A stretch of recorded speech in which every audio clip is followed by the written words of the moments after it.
Hacking Exposed, the #1 book on hacker methodology. Mr. Michael Davis.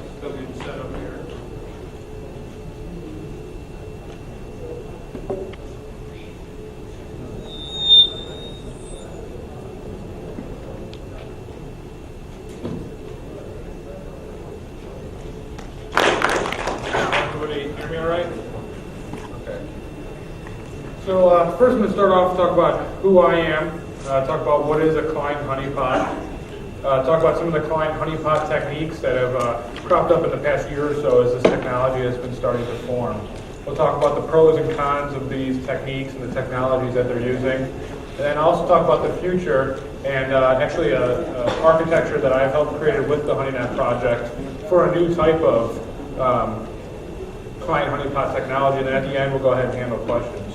So I apologize for being a little slow. My laptop, as most Windows machines do, froze, so I had to restart it. So who am I? My name is Michael A. Davis. I'm CEO of Savin Technologies. So Amy actually introduced me working at McAfee, but I did leave McAfee a few months ago. There I was Senior Manager of Research and Development. And now I run my own company, and we have a team of about 10 people that focus on HoneyNet technologies and deploying those technologies for enterprises and governments, as well as application development in general. I'm also a published author. I contributed to Hacking Exposed, which I think many of you know of. I also have some things in IT Auditor Magazine and Sage Magazine as well. And then I've spoken at a whole bunch of different conferences, DEF CON, TourCon, CanTech West.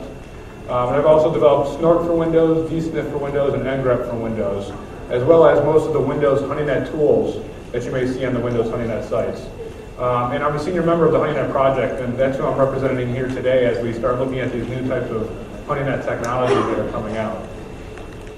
So what exactly is a client honeypot? It's a new term. What does it mean? Well, the age-old term of honeypot in general meant something that had value in being probed, attacked, and compromised.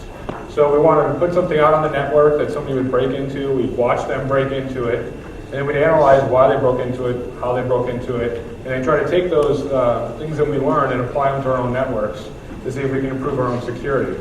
Well, client honeypots are the inverse. They're the exact opposite of a honeypot. We're not sitting there waiting for something to come break into us, waiting for an attacker to come send us a new exploit or something like that.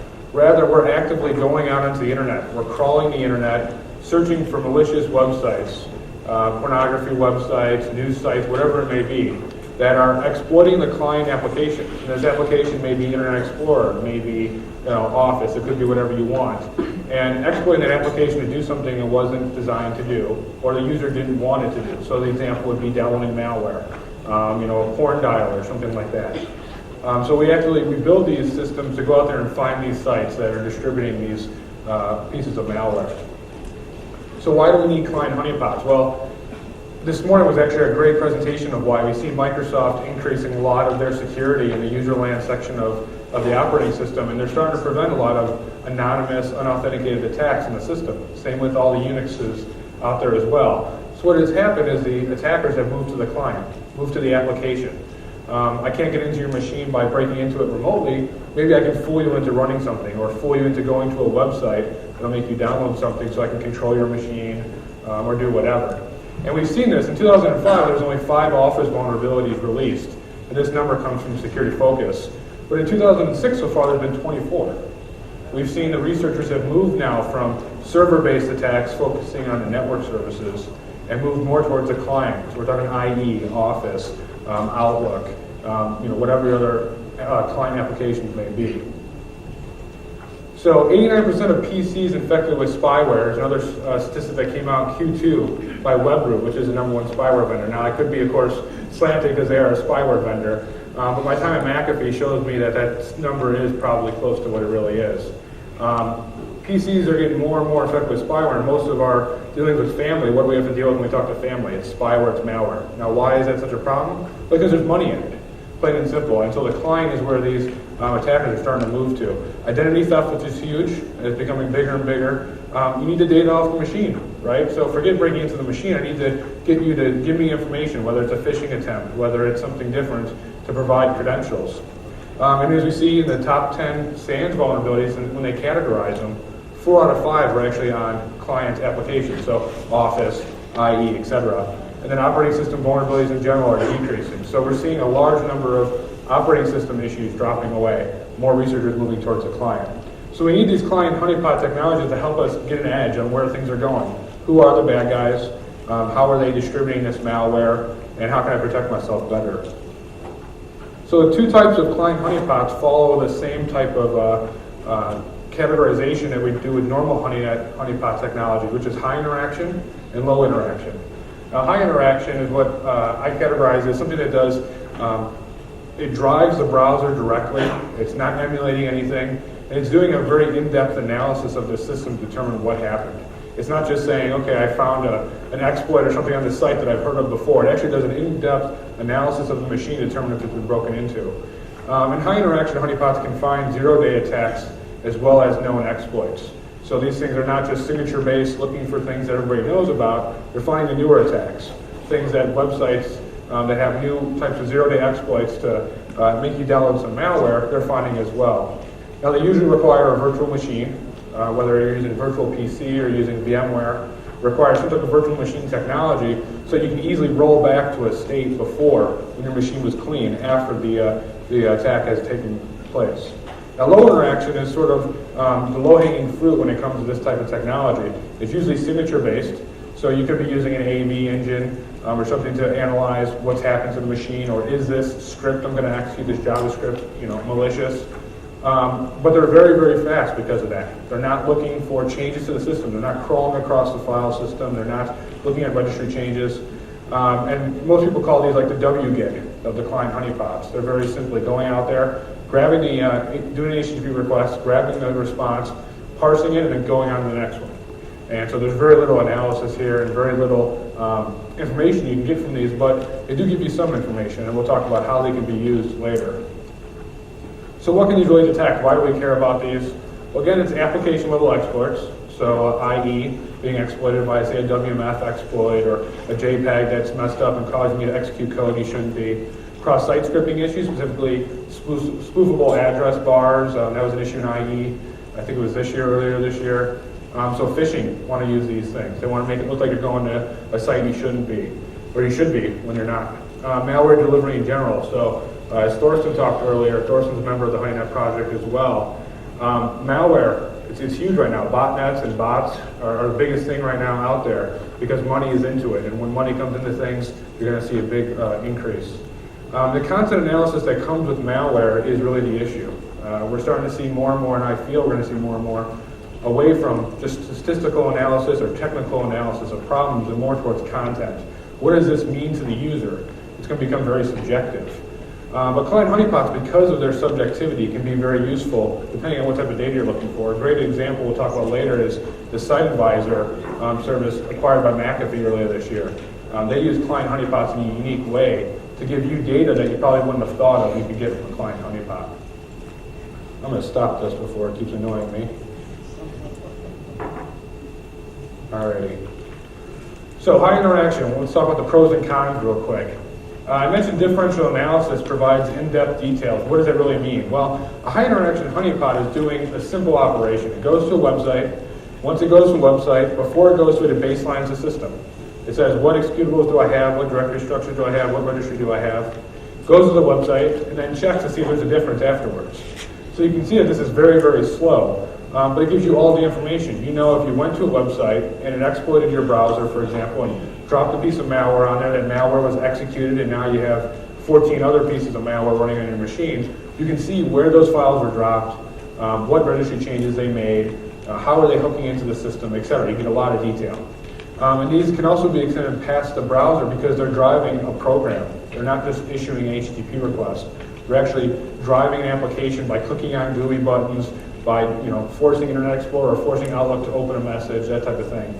So they can be extended into email, into Office documents, into other client applications. Now, right now, most of the HoneyNet or client honeypot technology is focused on the browser.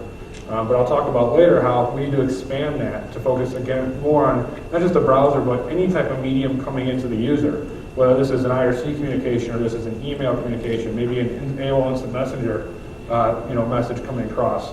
We got to look at all different types of ways a client can be used to give the user information. Because it does require a driver to run the application, It takes a little bit more time to build these. They're very expensive to develop. There's been only 2 I know of that have been built, and they've been very extensive, take a lot of time and research, one done by Microsoft, to really build these systems to be scalable to get the data we want out of them. That's because there's so much application development going into clicking buttons and analyzing file systems and this type of thing.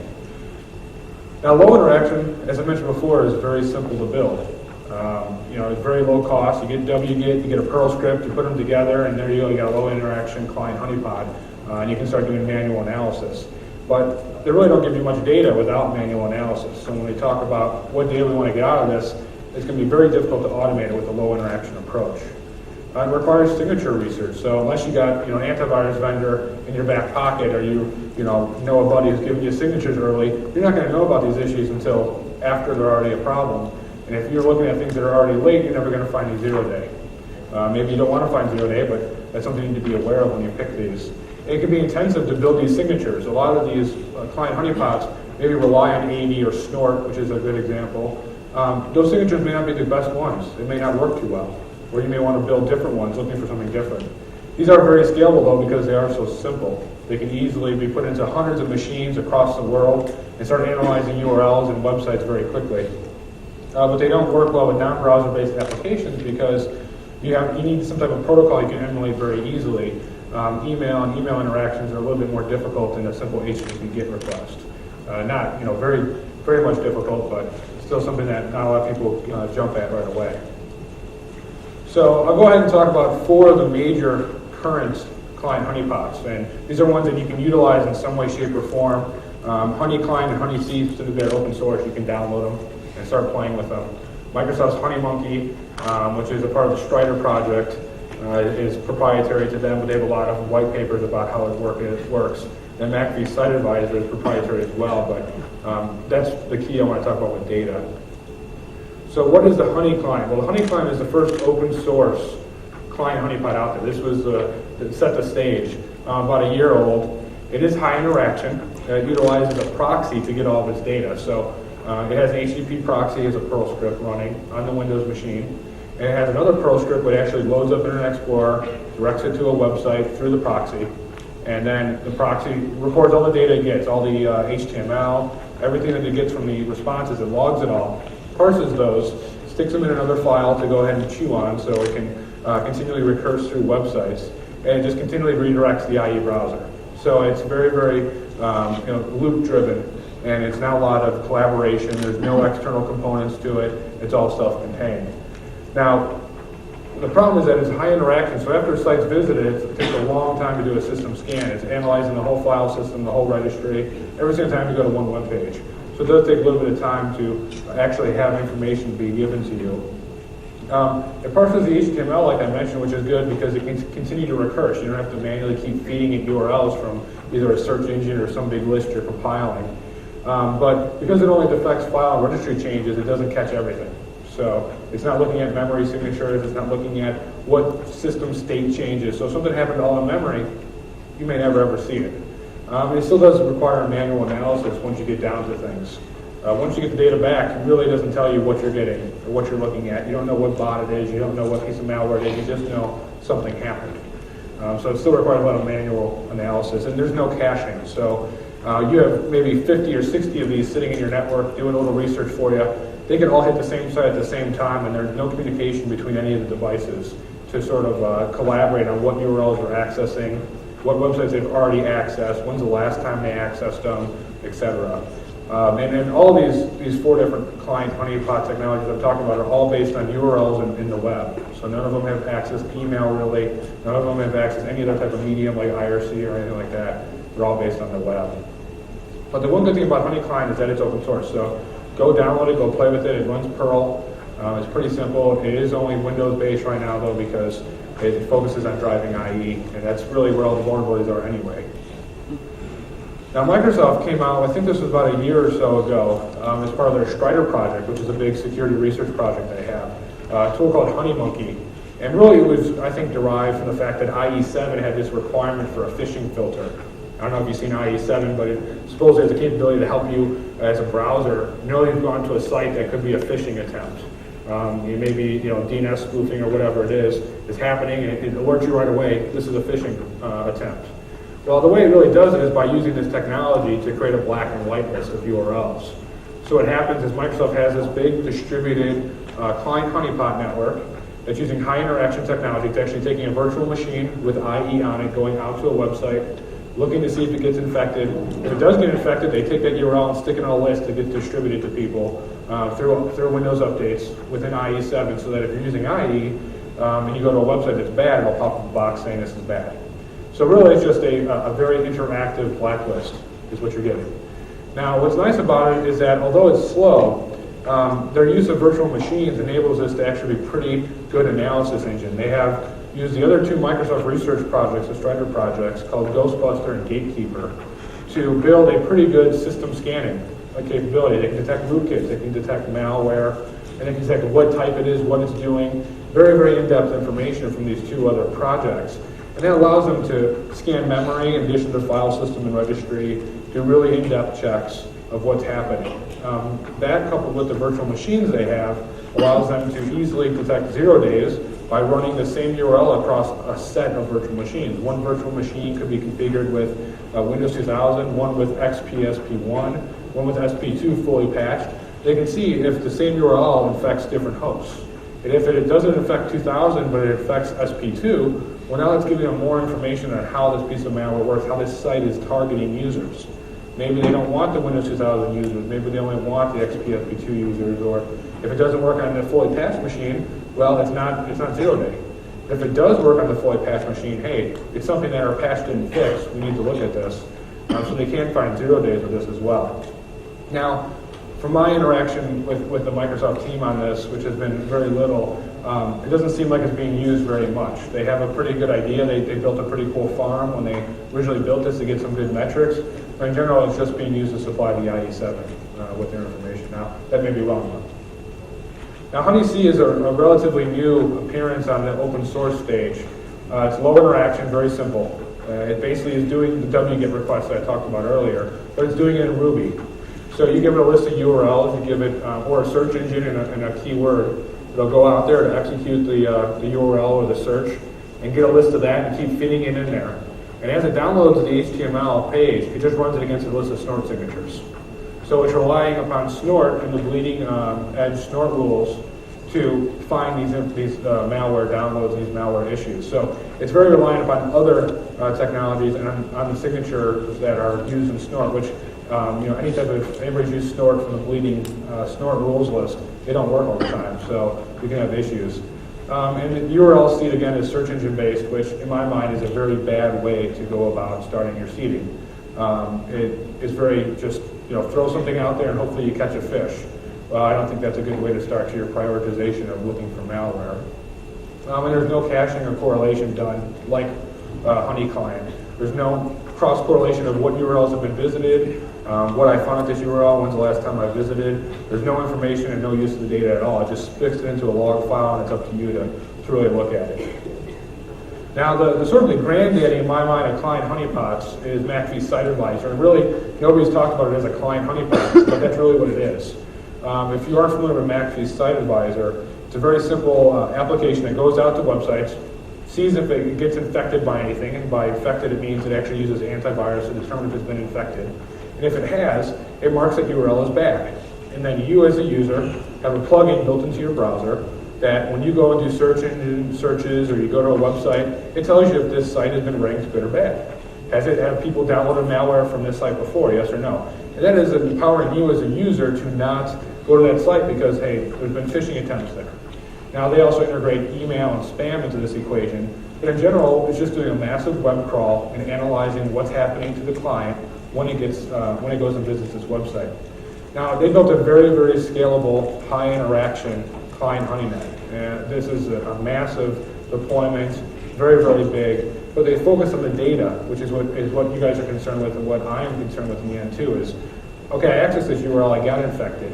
I have this piece of malware on me. What does that mean to everybody else? How can I help the community, or how can I understand that if I go back to this site and get infected again? And so it can tell you, this is a bad site, don't go to it, or somebody else said this is a bad site, but we checked it out and it's not, right? So you can get some more information. It does utilize signatures because it's based on AV. So this is why McAfee was a good fit for them. It requires the latest AV signatures to determine have they been infected. But they use the community to double check their data. I mentioned how a user could say this site's bad, but they check it's not, and vice versa. That's the first we've seen in this type of technology of a feedback loop. And I'll talk more about how a feedback loop is essential to this type of technology because what we perceive as bad may not be bad to somebody else. And then they also use email as well, which I'll talk about why that's needed as well. So what's the future of these things? We talked about 4 brief ones. They're very, very basic. There's not much been going on. We have this amazingly open technology here, but everybody's been focusing on the tools, building cool little widgets that do things, that go out and download sites, and everybody's been focusing on that. And really only Site Advisor have they focus on the data. So the first thing we need to do is branch out more. We need to stop thinking about browsers. We need to start thinking about the client application in general, email programs, Office, Excel, PowerPoint. There was just a PowerPoint 0 day or something I saw on the mailing list or whatnot released. So there's other client applications that are being infected that we need to be concerned with. IE and Mozilla are not the 2 big targets anymore. But we need more data. We need to take this data, we need to collaborate it across multiple different types of data. So Site Advisor uses the data in one way, but that same exact data could mean something totally different to you. For example, they use it to determine if the site's bad. Well, I want to determine what type of malware is being delivered from that site, and if I link up the authors of those malware and maybe who owns the domain, am I able to find out some information on that? Geolocation information, things like that. Other data that could be useful to other entities derived by doing this type of technology. And then open community for data analysis. This is something that I want to help build with the HoneyNet project. Is if I have my own little HoneyNet here of client honeypots gathering data, and you have yours over there, and somebody else has theirs, how do we put our data together? I'm crawling this part of the web, you're crawling this part of the web, and the web's huge. So how do we go ahead and consolidate this data together to learn more about it, and to learn more about the malware that's being downloaded, the exploits that we're seeing, and things like that. Now, tools are not the answer to that. So I'm hoping that we'll be able to use these tools and realize that they're a means to an end and not the end goal.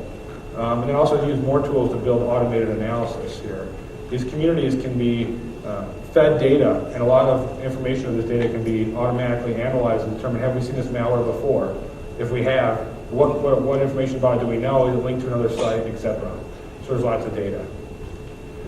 Now, where do I want to go? I've analyzed these 4 sort of client HoneyNet technologies that are out there, and so I have my own ideas here. So these are purely my own ideas of a client HoneyNet and a honeypot that I will be building for the HoneyNet project. I don't have a demo right now, but it's actively being developed. And one of the main goals was modularity here. As you saw with all the other 4 different projects, they're all focused on URLs or driving the browser integration, that type of thing. What I want to be able to build here is a modular structure that can take inputs from anywhere. So perhaps I'd like to take my spam filters. I'm now blocking all this spam. I know it's spam. Well, let's extract the URLs and see if I put that URL into my system, if I go get infected by going to look at this Viagra pill or whatever it may be. So take a lot of different inputs into the system as opposed to just a static list of URLs I feed it every day. Make it autonomous. Make it grow on its own. So I get email as an input. I can get Craigslist postings. I can get eBay postings. I can get things like that I can sort of feed in that'll help drive my URL searching. It definitely has to be high interaction because of the data we want out of it. One of my goals with this is to get as much data as possible to the function level. I want to be able to see what function calls are executed by the malware after it was downloaded. So I need to know things like what type of malware this is with all the packers that these various bots are using. I can't just do an MD5 of the binary and say I've seen it before. I want to see what it's doing. Is it a variant? Is it what is it doing to the machine? And be able to get that as time's going on. Thorsten talked about in his talk earlier today about a method for doing this with CW Sandbox, and it's a similar type of idea. Running an application, run for a little bit of time, gather some information on it, and using that information to further our research. But one key piece here is utilizing low interaction client HoneyNet technology in this high interaction honeypot. So there is a value in these low interaction tools in that they do some cursory analysis. If I can easily do one simple request, match it with a signature that it is this type of exploit, well then I can take that data, know that it is an exploit, know that it's categorized as something over here, and then as time permits, feed it into my high interaction system to get more detailed data. So you can use low interaction plugins for your essential gathering and assessment of certain sites. Does it pass the sniff test essentially? And then build a community through the HoneyNet project, through the HoneyNet's website and the HoneyNet's alliance of members to help take this data and build the data. So there's a alliance project within the HoneyNet project, which is a grouping of people all around the world that put data together and analyze it. And so we'd like to build on that with this type of data, client data. And then also I'm envisioning a distributed IE plugin, which is the last step to this whole process. This IE plugin, I got the idea from McAfee's Site Advisor, but a little bit different. Instead of the plugin telling you a site's bad, the plugin can actually execute these little quick signature-based low interaction queries for us, as in us being the project. So you're browsing as you're going to CNN, you're going to different sites and whatnot. It is just a signature-based check of what site you're on, determines if anything bad happened, and if it did, it just logs and records it, and then you can submit that to our system as you like. Now, this distributed IE plugin keeps our data current, which is a problem that highly scalable systems have. They're trying to go out and get every single URL out there. They just want to get the whole web. Well, the problem is the whole web doesn't matter to most users. You have a set pattern of websites you go to, a set pattern of sites you trust. So the question really isn't, is this URL that's way off that only one person's accessed in 10 years going to infect me? It's more of, well, is the site Amazon.com all of a sudden got an issue and I just got infected with something? So there's that type of situation. So a distributed plugin built into a standard user's operating environment where they don't even realize it's happening behind the scenes can help us get a lot of current and relevant data. So the general architecture of this is very simple. Follows the Gen 3 architecture from the HoneyNet. Now, you may not be familiar with that. It's very simply just your standard central server to receive all your data and a whole bunch of sensors across the world. The centralized collector is needed because when you have these one-off systems just sitting there running and chewing on URLs, they can go over the same URLs 10 times and not even know it. They can be seeing the same malware 100 times and they have no intelligence built into them. So the centralized collector can help correlate URL lists, can help reduce duplicate data that we've seen, decrease the number of actual assessments that have to be done on the sensors. It can provide a list of URLs to clients. So maybe we're going to take in that spam feed, or maybe we're going to monitor an IRC chat room for URLs that pop up and feed that into our system. So that feed can come from the centralized collector and be distributed out to sort of the drones to do the work. The community, like I said, visits the same sites over and over, but not the new ones. So the centralized collector can be the way to get the new sites out there, while the community is building, are continually going over the sites every single day. There's going to be a client-side kernel filter to help determine exploitation. So the next slide I'll talk about more detail of what that is. But it's important to note that a lot of the tools right now are user mode based. They're just doing a simple different diff check. You check the whole file system, check it again, is there a difference? If there is, then something happened, you should look at it. We're going to go more towards an approach that gives a little bit more scalability, a little bit more capability to determine really was I exploited or was I not. Now, the general approach for these things has been a simple, diff check, like I mentioned. There's been some talks of moving into this, away from the signatures into something more advanced, because those signatures are very content-based. They very simply just go after, whatever's there. They can't understand JavaScript, so if there's a time bomb in there, so for example, you have a JavaScript command that says, wait 4 minutes before executing this code. Well, in a general signature-based thing, it may not be looking for that time bomb to redirect you to a bad site. It just says, oh, there's nothing there. Or if you have a general system where it's just monitoring what the browser does, a time bomb can cause an issue because you may have already browsed away from the site before the exploit occurred. So what we try to devise here is a client architecture using a kernel filter driver to profile IE, similar to Neil Provost's systrace functionality. We basically baseline IE and say this is what it generally touches. It touches these directories in the file system, touches these folders in that directory, and that's about it. So anything out of this very simple baseline is an exploitation. And since we're controlling both the operating environment and the browser in this situation, we have full control. That baseline can be a pretty accurate baseline. So any functions executed outside of this profile need to be examined and cause basically an alert. Now, if you've heard this before, it's because of the standard HITBS approach to sort of monitoring your application in your machine. So taking the same HITBS-based approach, which is a host intrusion prevention, but instead of alerting or preventing the operation from occurring, we're just going to log it and take that information and feed it back into our system. and go ahead and start looking at the binary to see what happened. Now there are problems with this architecture we've come up with. There's a couple of them. The application profile can be wrong, so the baseline that we're coming up with can be wrong. It can't. Maybe it's too open or it's too tight, and so everything's tripping. It could also be that we won't catch the in-browser exploits. What I mean by that is things that actually match the baseline, work with an IE, but we subjectively consider invalid use of the browser or a malicious attempt at the browser. So an example of this would be phishing, IP address spoofing. We may not catch this, very easily. But we can watch for things that affect the machine state, which, for what I'm looking at, for the data we're looking at, is really the big key here. We're looking for malware, binaries, and bots that have been dropped.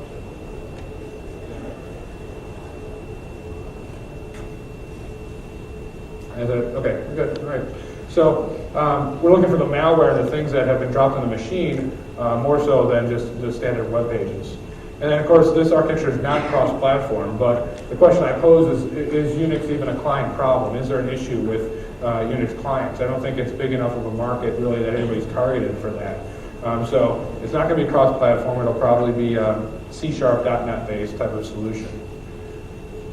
So that's it in general. It's very amateur technology. There's not a lot happening with it. My goal here was just to introduce you into some of the things that are happening, so as you start seeing these terms being used, you have a better understanding of what's available, what that really means, what kind of data they're getting, and just introduce you to sort of where things are going in the future. There's a lot of growth in this area. There's a couple different universities that are coming up with, I think there's 3 new open source honey client architectures coming out in the next couple of months. University of Victoria in New Zealand, they have 2 different groups that are working on this problem. And I think Indiana University also has some interest in this. So is there any questions in general? I walked pretty fast through it because it's a pretty, I think, simple concept, but it's really the when you dive in deep where you get questions. Go ahead. So far you're just talking about URL. Hello. So far you've just been talking about URLs.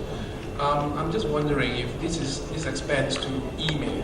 What about issues like privacy? And that is an area of concern because email is not so much in the traffic, but the payload and the content. When you say email, do you mean you receive an email and you want to see if it's valid? Yeah. Okay, well, it can easily be extended to that, and that's why I was trying to drive the architecture modularity. Right now, the focus on email has been as an input mechanism into our URL parsing. But nothing prohibits you from using the email to see if there's an exploit within the email. And there can be systems that can do that. This system could be extended to do that, and that is the goal. We don't know what the next things will be. I'd like to be able to scan Word documents as they're open to see if there's any macros, and then actually crawl the web downloading Word documents. So do a nice simple Google filter search on, say, job application in a Word document and see if anything has any macros in it that are bad. So there's lots of possibilities going forward, but right now we're still at the same level of building the architecture. And some of the architectures in my mind before were too limited to even start thinking of that. Anybody else have any questions? Go ahead. Yeah, science fiction question. Let's say we're not using Microsoft. Mm-hmm. Let's say everyone all of a sudden is using Linux. Mm-hmm. What do you think this scenario would look like? Same sort of exploits being developed? Yeah, I think it's going to be the same thing. I mean, it's the same technology, just somebody else wrote the code. So Mozilla Firefox is an issue, and we're going to have to look at that going forward here. How do we address it? Right now, Mozilla, the plugins aren't so well known. It's not as easy. It's easy to integrate with. They have a good API, but nobody's built anything for it yet. And there's not enough to get people interested as of yet. I'd like to do more research in it, but right now we got to go with the low-hanging fruit, which is Microsoft. But the technology in general will apply to anything. It'll apply to Unix, it'll apply to Macs, it'll apply to anything. You just have to have the code to build it to do the assessments. So it's an economic question, basically. Right, exactly, yeah. Right now it's a very research-driven technology. Lots of research, and there's really, besides SiteAdvisor, they commercialize it, but they commercialize the data, not really the technology. So right now, until we get more proof that this is a good technology, we won't be going into those different areas. Thanks. Anybody else? Any questions in general on HoneyNet technology since I'm here? All right, well, I thank you guys, and I think you got out early for a coffee break, so that's good.